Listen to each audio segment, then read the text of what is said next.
Good afternoon and good morning to some. My name is Nick Astor, Director of Marketing for North America for South Pole. Welcome to the webinar. We're going to give people another minute and a half to file in, and we'll get things started at about 3 minutes after the hour. So sit tight, check that last email, get yourself a cup of coffee, and we will get moving momentarily.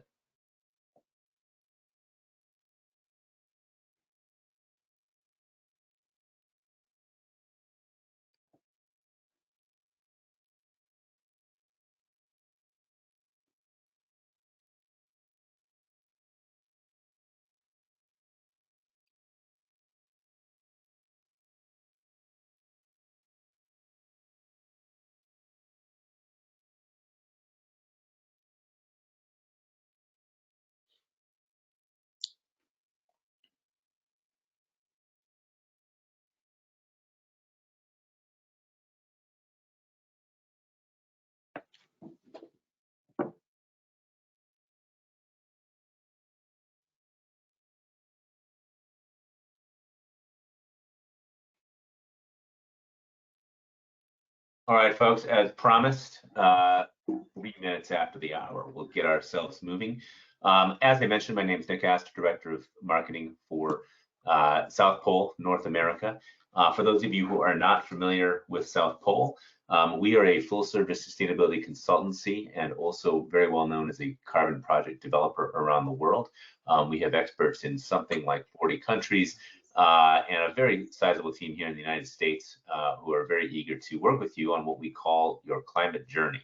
We'll hear a little bit more about what that means later at the end of the webinar.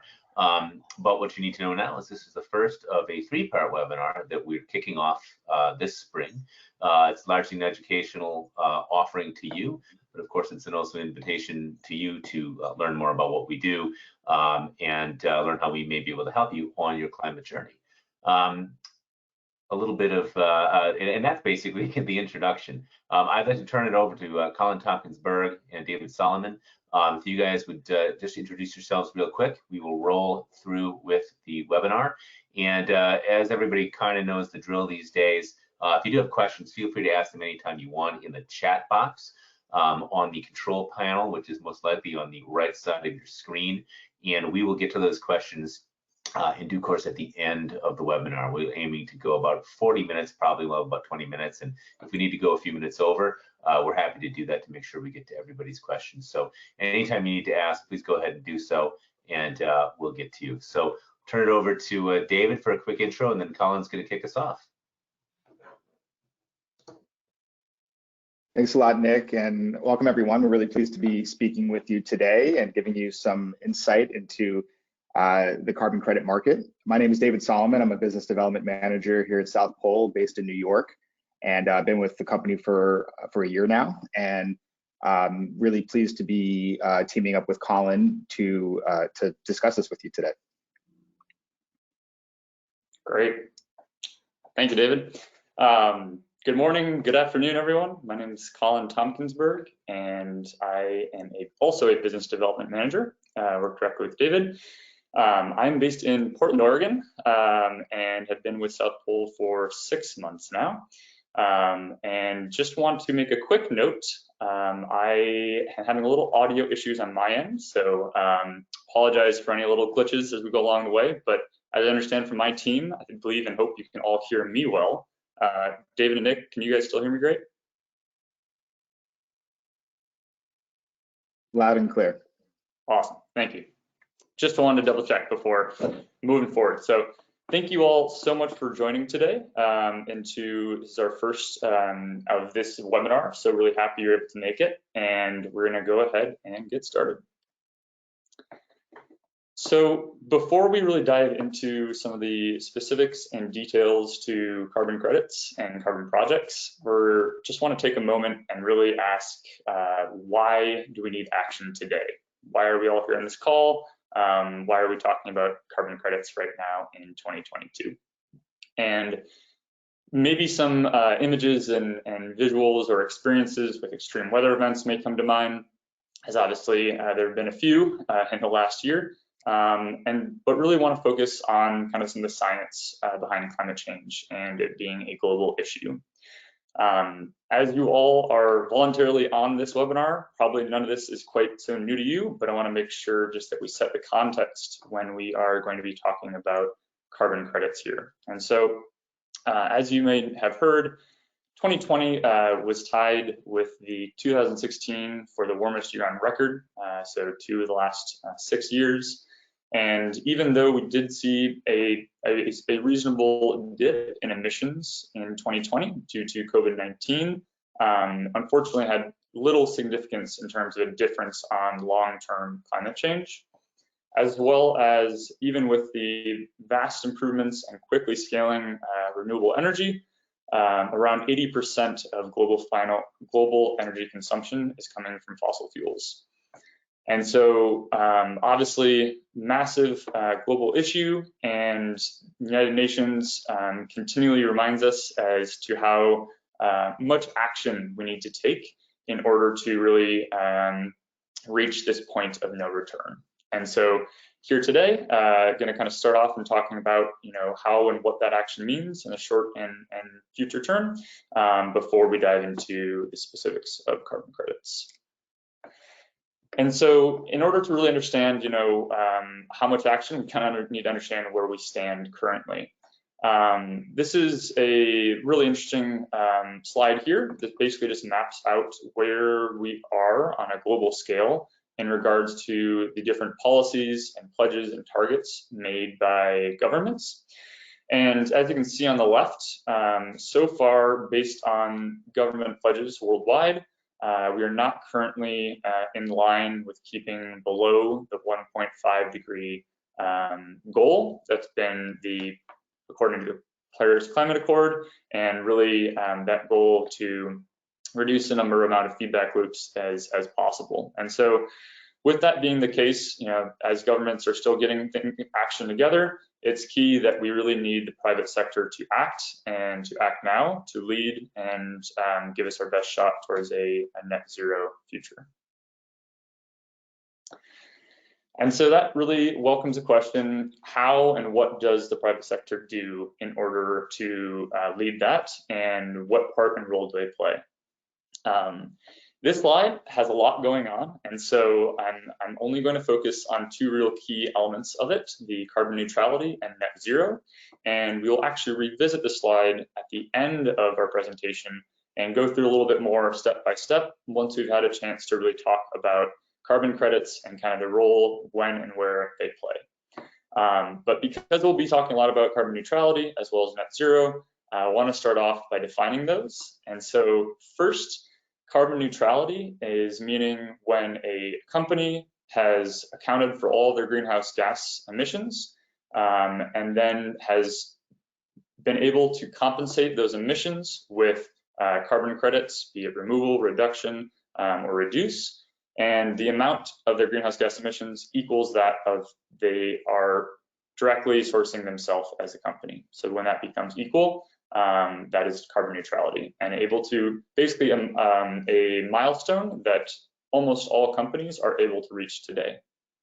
Whereas net zero is the goal, is the both short and long-term goal for companies to reach in reducing their emissions, their absolute emissions, by 80 to 100%, and doing so in a timeline that is in line with that 1.5 degree mitigation pathway. And at net zero, there is the need to have that vast majority of emissions reduced, and for any remaining residual emissions to be compensated by removal credits. And so really, carbon neutrality is today, and net zero is that goal in the future. And in order to really reach that carbon neutrality, there is, on the journey to net zero, the need to take action, and obviously with that reducing of emissions, but also not waiting for 20 or 30 years down the road to really make that climate impact.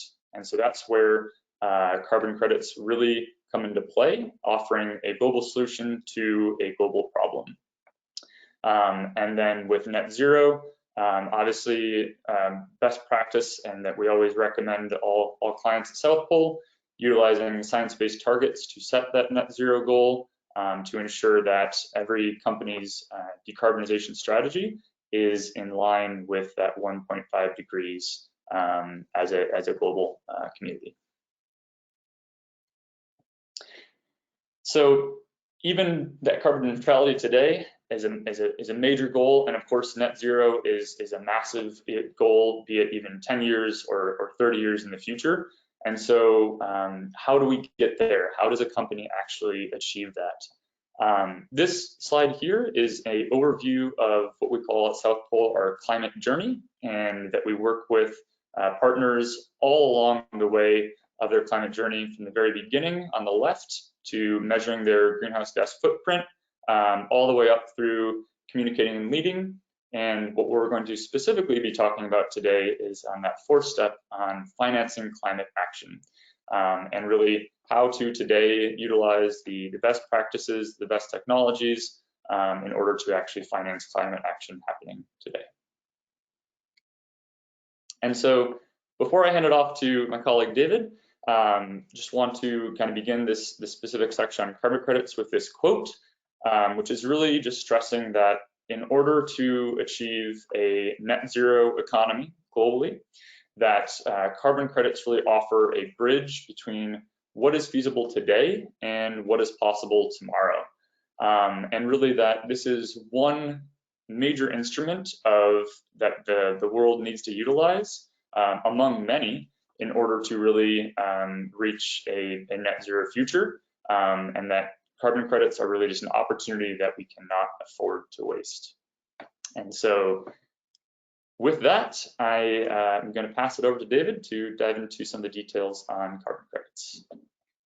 Thanks, Colin. And yes, and I'm pleased that Colin was able to share some of the background on the challenge that we're facing and a little bit about the process that you should be considering in terms of mitigating that. So now we're going to tell you a little bit more, give you a little bit more background about what carbon credits actually are, because this is still a reasonably new industry and a new market, and this is a novel concept for many. So we wanted to give you a little bit more visibility into what they are and the process for developing them.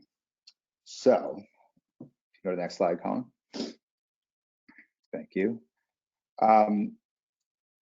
Essentially, a carbon credit is a tradable certificate that represents the avoidance or the removal of 1 ton of carbon dioxide emissions. But I do want to clarify that what you'll often see, as opposed to seeing the acronym CO2, you'll often see CO2e, and that stands for carbon dioxide equivalent. In other words, because obviously when we talk about greenhouse gas emissions, not all emissions are going to be because of carbon dioxide. You could also have methane, nitrous oxide, others as well. So in order to, for simplicity, when doing these calculations, all greenhouse gases are expressed in terms of carbon dioxide equivalent. So you will often see CO2e as the expression. Carbon projects will undergo robust certification procedures that make sure that their integrity is ensured. And this will usually be done using a registry, and they will remain tradable until they are retired. So this will ensure that that these credits can only be used once, and we'll talk about that a bit more in a moment. So all in all, the creation and purchase of carbon credits leads to the existence of the voluntary carbon market, which I'll dive into in just a moment. Demand is driven by climate strategies, and supply is created by the certification of carbon projects. Next slide, please. Thanks. So carbon credits are available, as I said, through what's called the voluntary carbon market, which is often referred to as the VCM. We've seen the voluntary carbon market almost double since 2018, and I'm sure some of you are familiar with that, as you've seen prices increase dramatically, especially over the last year, but really over the last several years. Over 500 million tons of carbon have been reduced, removed, or avoided since 2008, thanks to the voluntary carbon market. And to put that into perspective, that's more than the entire emissions of Australia for 1 year. Much of this has been the result of investor or broader societal pressures that are influencing companies to take swifter action on this. But these issues really extend beyond just emissions. Next slide, please. Buying carbon credits for the unavoidable emissions you create today by financing projects that reduce or absorb carbon emissions anywhere in the world. And we'll be talking about this a bit more about how it has this really important climate impact, and then simultaneously can also have social and community benefits as well. Next slide, please. So with that, I'm going to take you through the process a little bit more directly to give you some visibility into how carbon credits are actually created. As you'll see here, these are the main stakeholders involved that participate in the process of developing these credits. First, we have the project partner, which is the organization that actually holds the rights to the carbon assets, and then can establish an agreement with a landholder who can transfer the carbon rights to the project owner. The project owner will coordinate implementation and data collection. Next, you have the project developer, which is the company that actually assumes the cost and the responsibility of developing and certifying the project under a relevant methodology and standard. The developer is responsible for preparing all documentation and managing the carbon cycle for the life of the project. Next, you have the third-party auditor, which is an entity that actually verifies the accuracy and the appropriateness of the methods and calculations that are being used at the verification and validation stages. Next to the certification standard, which is an organization or a label that actually endorses the project according to strict standards. And then this organization will typically administer the methodologies and credit registries as well. And finally, you have the credit retailer, which is the organization that commercializes the resulting carbon credits onto the voluntary carbon market, and then returning value for the project owner or landholder. The retailer will manage the credit delivery and registry administration. For your context, and by the way, obviously, I know it's a lot of information about these different parts.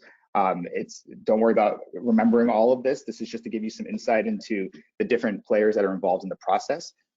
From South Pole's standpoint, we always play the role as the credit retailer. So we're always commercializing the credits and bringing them to the voluntary carbon market, and then managing the delivery and registry administration of these credits. But sometimes South Pole can also play the role of project partner or project developer as well in the process, depending on the project. Next slide, please. Thank you. So for folks who have not been involved in developing projects, as you can see from the last slide, issuing carbon credits can seem like a bit of a complex process. And although it's highly technical to ensure that carbon credits meet high quality criteria over the entire lifetime of a project, the process does have clearly defined and transparent steps. Once a project's been set up, there are very technical plans and systems to actually monitor, report, and verify that the project is achieving emission reductions. And this is the job of the project partner and the project developer. However, they must adhere to the rules and regulations set up by internationally recognized carbon standards, which we'll get into in just a moment. This second stage is repeated every time a project issues carbon credits. One thing that's important to remember is that carbon credits are only issued once an emission reduction or removal has actually taken place. So as you can see, carbon credits are based on robust and independent governance processes that actually ensure they're meeting the highest quality standards. Next slide, please. So what are these standards that I'm referring to? We at South Pole are making sure that all of our projects adhere to the highest environmental standards possible, and I'm going to take you through a couple of them as an example. First is the gold standard, which some of you might be familiar with. What really stands out about the gold standard is that all of its projects need to fulfill at least 3 of the United Nations Sustainable Development Goals in order to assure social co-benefits, and we'll talk a little bit more about what that means a little bit later in the presentation. A second very common one you might encounter is the Verified Carbon Standard, which is often referred to as VCS. This is the world's most widely used voluntary emissions reduction standard, and then has some these sub-standards that are often affiliated, which I'll also just mention briefly. The Social Carbon Standard, which was developed to strengthen social co-benefits and enhance the active participation of stakeholders, as well as the Climate, Community, and Biodiversity Standard, which is used for projects related to land management projects. We're going to talk a little bit more later about some of the societal and community co-benefits that can be associated with these credits. If you are seeking to really align with the United Nations Sustainability Development Goals, or SDGs as they're often called, The gold standard is one that can be really useful for you to adhere to when you're purchasing a project, as well as the social carbon substandard under the verified carbon standard. I know this is a mouthful, a lot of acronyms and titles to remember, but once you get a little bit more familiar with these standards, it's actually fairly simple. Next slide, please. Thanks. So let's understand how projects actually qualify for carbon credit regardless of their project type, because this is really the key thing to remember when you're looking to buy a high quality carbon credit. According to the International Carbon Reduction and Offset Alliance, which is referred to as ICROA, which is an industry body that strives for best practice in the voluntary carbon market, in order to qualify for credits, a project must adhere to the following principles. These principles are upheld by internationally recognized standards that provide a consistent and robust framework for project certification. So the first criteria is simply, is it real? It might seem obvious, but you have to make sure that this project has actually taken place and that these credits have actually been generated to make sure that this will not be a false statement that you've actually offset the emissions. The second criteria is about additionality. Is it additional? The project must not be able to be built or operated without the revenue generated from carbon credits. If this also means that the project must go beyond basic regulatory requirements. And one way that we like to define it here at South Pole is if the project wasn't taking place, then there wouldn't be any emissions reductions to be had. So that's an important way to think about additionality. Third, you have, is it measurable? We're looking for these projects to be quantifiable using recognized measurement tools against a credible emissions baseline. And the only time you can have adjustments would have to be for any type of uncertainty or leakage associated with that project. Fourth, is it verifiable? An independent third-party auditor must verify the emissions reductions, and this auditor must be accredited under one of the ICROA approved standards in the sector in which the project is taking place. Next, is it permanent? These credits must represent permanent emission reductions and removals for 100 years. So if the project carries any risk of reversibility, at a minimum, there must be adequate safeguards in place to make sure that they will still remain legitimate, because the mission here is to make sure that they are set for 100 years. And finally, is the project unique? Only one carbon credit can be associated with a single reduction or removal of 1 ton of CO2 equivalent. In other words, there's no double counting. So when you retire a group of credits, you will be able to be sure that these credits have never been retired previously, and they will never be able to be retired again in the future, because they are stored and retired in this independent registry, one of which we have right here at South Pole. Next slide, please. Thanks. So just to briefly talk a little bit about South Pole's quality assurance on these issues, as we guarantee a high quality carbon credit, it really falls into 3 pillars that are interlinking, all falling under, again, this ICROA standard, again, the International Carbon Reduction and Offset Alliance standard. And this is the body, again, that houses all of these various standards that I just spoke about a moment ago. The first is it following international best practices as stated by ICROA? Is it following all the recognized carbon standards as stated by ICROA? And then has it gone through legitimate third-party auditing? While all of our projects are associated with these 3 pillars, and we have processes in place to make sure that they all take place, we do conduct thorough due diligence at South Pole to make sure that all 3 of these pillars are upheld, and so that we can check them and reinforce them. Next slide, please. Thank you. So just briefly, we want to talk to you about what are some of the different types of climate projects that you either have or will encounter going forward. Next slide. Many of you may be familiar with some of these, others not so much, but we have these 6 sort of basic criteria, or excuse me, categories of projects that we tend to refer to. Some are more classic in their type, while others are more innovative. First, you have a household project, which actually reduces the amount of fuel needed for household tasks. I'm just going to jump over to clean water because that actually could be grouped within household. This is projects that actually reduce the fuel needed to boil water for purification. Next, you have renewable energy project, which might be a little bit more familiar to some, which lowers the carbon intensity of your energy supply.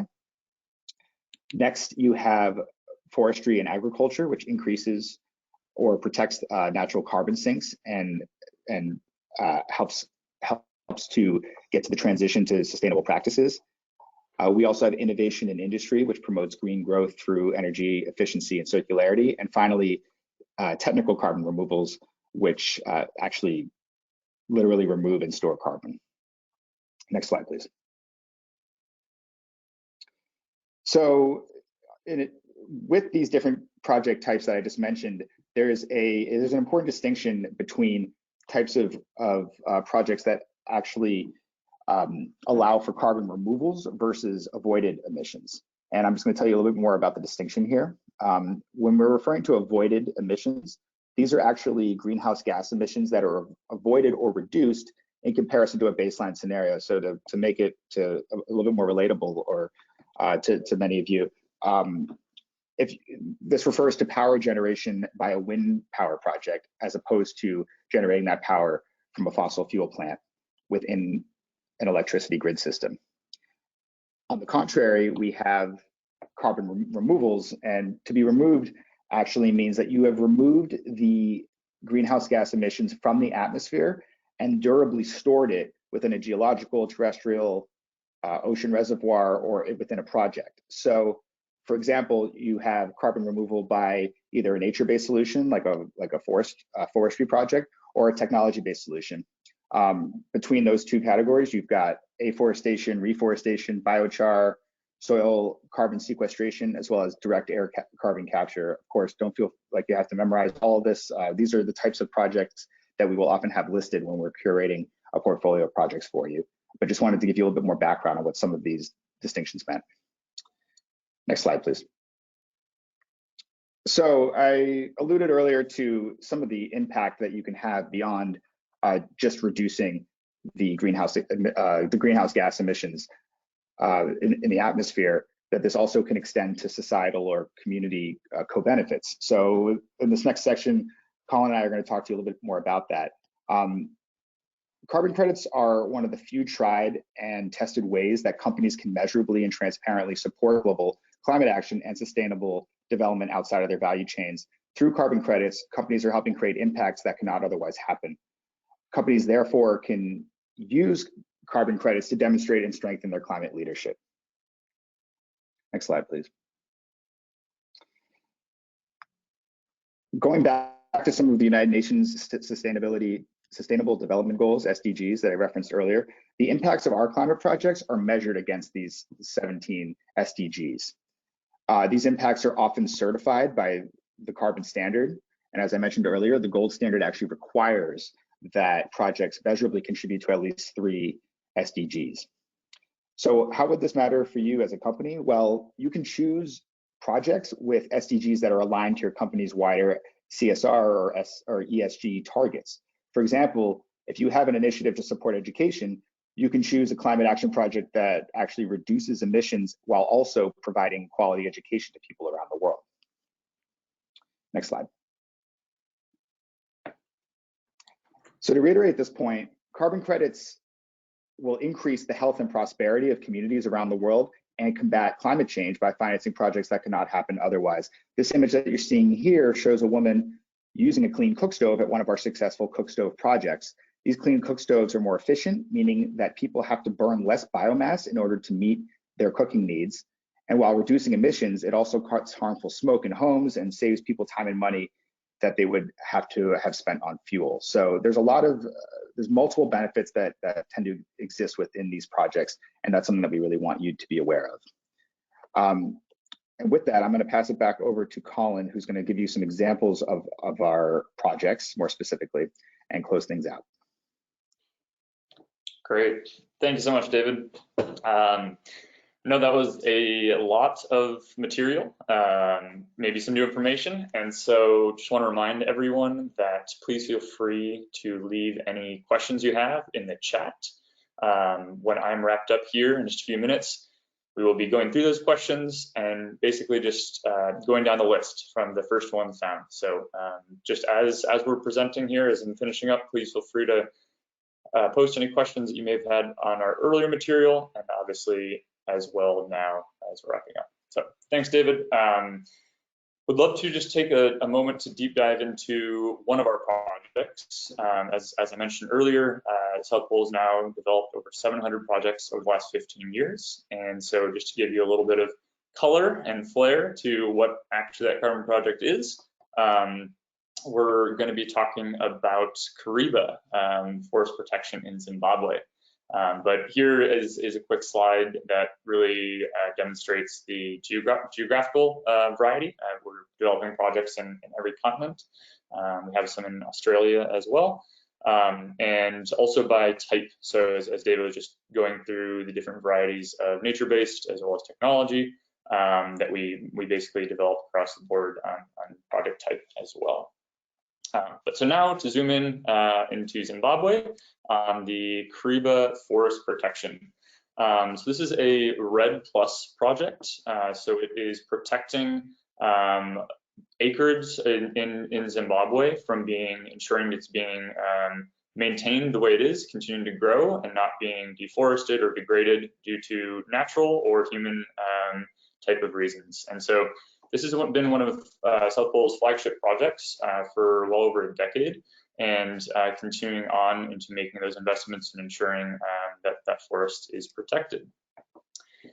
To give a little details, so Kariba is covering 784,000 hectares of forest, and it spans this really almost magical type of landscape that covers across 4 different national parks and 8 safari reserves, and which basically provides a very large corridor of wildlife. And so really ensuring that protecting biodiversity, ensuring that there is ample amounts of protected area for animals like the African elephant, lion, hippo, vultures, and many, many more. And so kind of tying back into David's last points there on beyond carbon, Kariba, beyond this massive amounts of forest, I believe that's about 20,000 times the size of Central Park. If you were to equate that into, maybe some of you are in New York or have been to Central Park, they're very, very large covering of forest. And so not only does this, ensuring that those trees are continuing to sequester carbon and that those forests are growing, but also has some really amazing social and biodiversity impacts as well. Some of really how that happens, what really makes Kariba successful, I'd like to touch on these 3 points. So the first is that it is very community driven. Through our partners there, we've directly working with 4 rural district councils that make up the population of that area, around 200,000 people, and working in collaboration to really ensure that community needs are prioritized right along with that of the natural protected area. And one example of that is ensuring that there is adequate and great schooling opportunities for that entire community of people.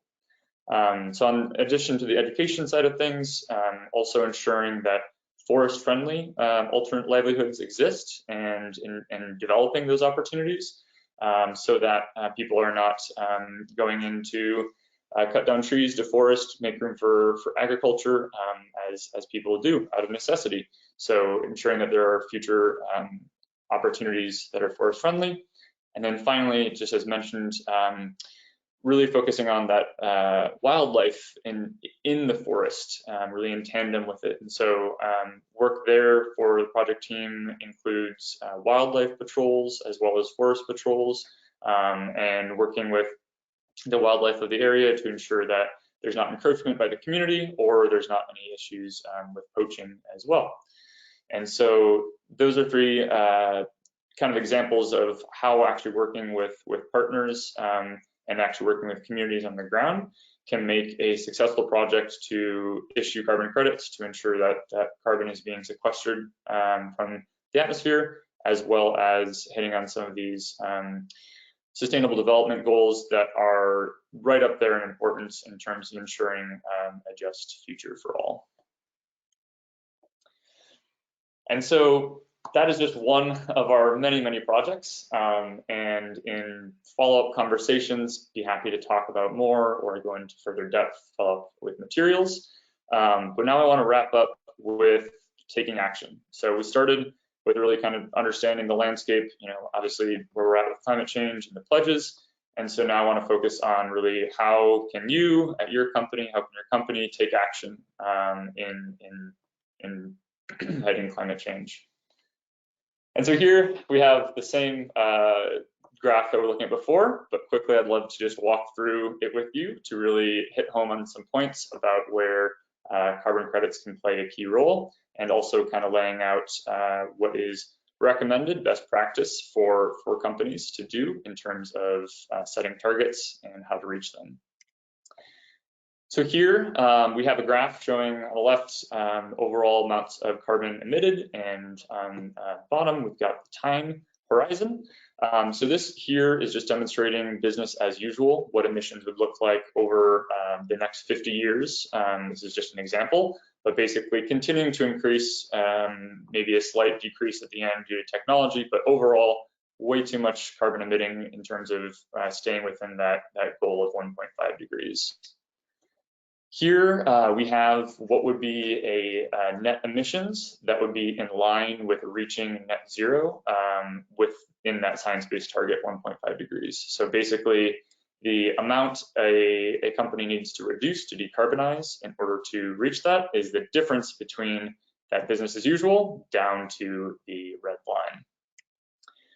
In order to really start acting now, in order to price carbon internally, to make sure that you're actually taking action on a long-term goal every year and not just holding off on it, that's where the carbon neutrality today and those carbon credits that can be purchased to equal the amount of emissions currently really play a large role in putting in internal pricing carbon and ensuring that that net zero target is actually able to be reached along with financing climate action today.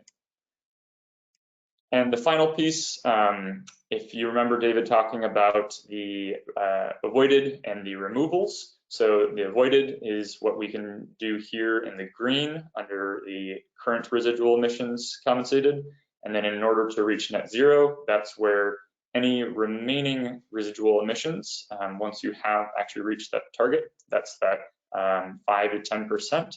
That those are compensated with removal carbon credits. So just getting back to that.